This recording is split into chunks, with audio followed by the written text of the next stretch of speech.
one of the things I want to touch upon is when you're procrastinating because something feels out of alignment or something doesn't fit with your values, now whether they're your personal values or the values that you have in your company.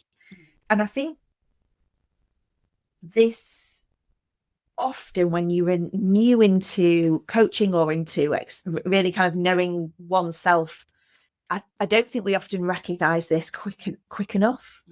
And I think sometimes we force ourselves to make decisions and do things that feel off and feel icky. What are your thoughts on that, Philippa? This also comes from getting to know yourself and doing the mindset work and getting clear on what your values are. Because I think lots of people, and we see this in Thrive when they first join us and we ask them what their values are, and they're like, I don't know.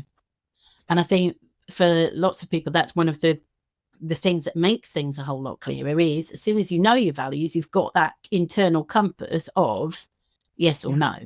And I think that's also when you can say, okay, so let's do a little bit of future pacing here. If 6 months' time I've done it and it's worked out this way, how do I feel about that?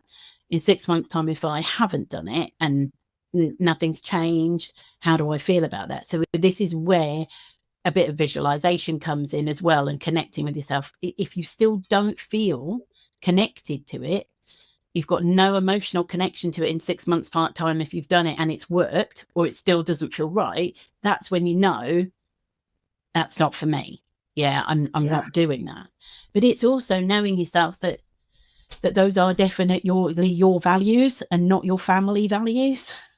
So lots of people will say things to me about, well, you've got to work really hard. I've got this really strong work ethic, blah, blah, blah, blah, blah, blah, blah, and I couldn't possibly reduce my clinical hours, and they're really, but that's not their values. It's what they've grown up with. So again, it's making sure you're really clear that you're working your decision-making system on your own value system, not on your family value system, which a part of us will try and remain loyal to. So, that's all fun as well, but that's another podcast.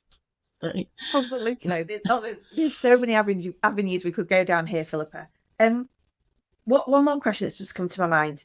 What are the hidden costs here of procrastinating? Oh, well, in terms of time